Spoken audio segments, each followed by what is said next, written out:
Yosh o'tgan sari odam semiradi. Yo'q. Yosh o'tishga bog'liq emas bu. Просто Ana shu joyga kelamizda. Hozir biza o'zbek mentaliteti haqida gapirishyapmiz. Chunki atrofimizda hamma o'zbeklar, endi 99% desak ham bo'ladi va o'zbek mentaliteti haqida gapirishyapmiz. Yosh o'tgan sari odam semiradi, davleniya paydo bo'ladi. davleniya paydo bo'ladi, Sahr sahr paydo bo'ladi va jinsiy zaiflik paydo bo'ladi. Bu normami? Ana zo'r savolda bu ya. Nima uchun o'zi semizlik kelib chiqadi? Hamma semizlikda asoratin. Nima uchun? Hammasi o'tiroq hayot tarzidan. Aha. Pensiya chiqdi yoki o'sha bu hamma sharoitlarni bo'ldi, yoshligida harakat qiladi, pul topaman deydi, o'qiladi, bu qiladi, harakat qiladida, keyin o'sha sal pul yig'ib sostoyaniyaga o'tirib olgandan keyin choyxona ko'payadi. Kuchli ovqatlar yeyishni boshlaydi. Kechki payt Qisqasi aytganda oldin bir mahal, ikki mahal ovqat yegan bo'lsa, arang vaqt topib, hozir 4 mahal как положено videolarni ko'rib, bu zarar ekan degan narsalarni qilib, ovqatni bosib yeyish choyxonalar paydo bo'ladi va noto'g'ri ovqatlanish sababli semizlik kelib chiqadi. Yoshlardagi semizlikni har doim bu bilan bog'lash kerak emas. Men harakatni ko'p qilaman, kuniga 20 soat ishlayman, nima uchun semiryapman? Bu tungi uyquning yo'qligidan bo'ladi. Aynan tungi uyqu bo'lmasligi ham odamni semirtiradi. Ma'lumotni bemalol o'zingizlar qiziqib, to'liq ma'lumot topishingiz mumkin bu haqda. Tak, ortiqcha vazn yosh o'tganda o'tiroq hayot, ya'ni kam harakatli hayot tarzi. Bu men yurib boraman 1 kilometr ish joyiga deyish bu harakat hisoblanmaydi. Zinadan bir marta tushib chiqish harakat hisoblanmaydi. O'zini normativi bor. Mana bu narsa ko'p o'sha ovqatlarni tartibsiz yeyish va kuchli ovqatlarni kechga yeyish, ayniqsa choyxona osh, jizlarni, tandirlarni, kuchli hazm bo'lishi qiyin bo'lgan ovqatlarni kechga iste'mol qilish noto'g'ri ovqatlanish sanaladi va o'tiroq hayot tarzi.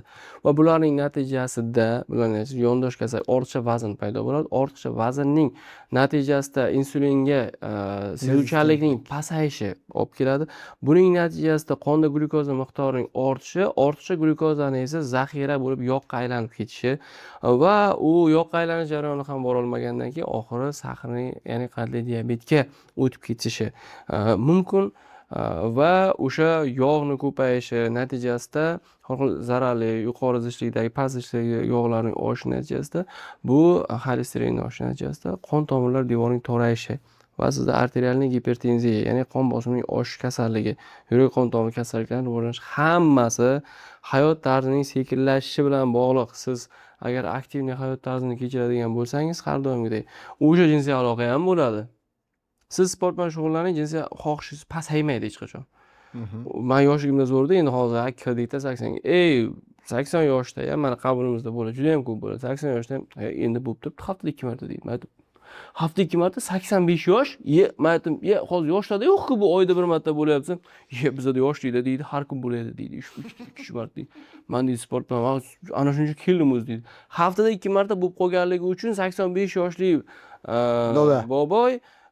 bobo kelib o'zini tekshirtiryapti. Bugun mana budan uyalish kerak. U men norma deydigan odamlar haftada bir martani yoki oyda bir martani. Demak, hech qachon yoshga bog'liq emas.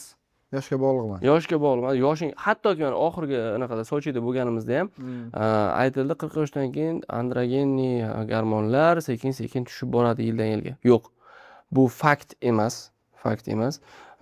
Bu ham xuddi o'sha narsa bilan bog'liq. Sizdagi ortiqcha vazn to'planishi, hayot tarzining sekinlashishi, qonaylanishning sekinlashishi, quyuqlashish qon. Mana shuning hisobidan aynan o'sha organlarda ham shu problemalar kelib chiqadi va uning funksiyasi pasayishni boshlaydi. Va shuning natijasida gormonalniy disfunksiya, gormonalniy androgeniy defitsit paydo bo'lishni boshlaydi.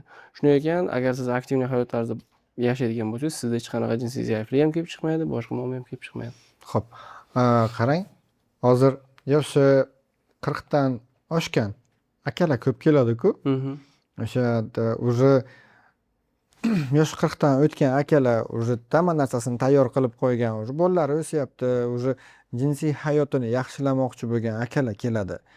O'shalarga birinchi beradigan tavsiyangiz nima? Xo'p, ular nima muammo bilan keldi?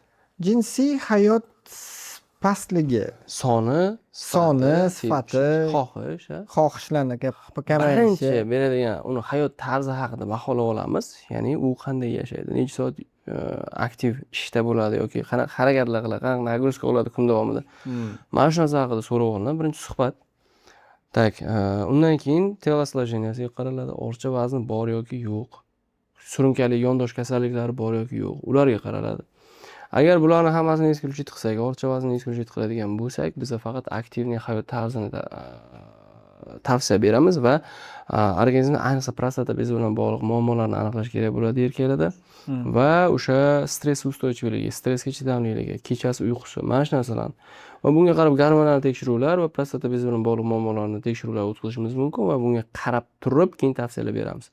O'zidan o'zi просто agar mana bu biz qila olishimiz mumkin bo'lgan narsalarni to'g'ridan-to'g'ri tavsiya qilamiz. Masalan, uyqu rejimini to'g'irlash, sport bilan shug'ullanish, Kegel mashqlari hozir eng ko'p bo'lgan nimalardan. Kegel mashqlari ereksiyani yaxshilaydi, a'zoni uzunlashtirmaydi, esingizda tursin. Ereksiyani yaxshilaydi, qattiqligini ta'minlaydi, aloqa vaqtiga ham uncha ta'sir qilmaydi. Shunday ekan, birinchi o'rinda o'sha Kegel mashqlari, hattoki uni mana shu man qilib tursam ham hozir sezmaysizda Kegel mashqini.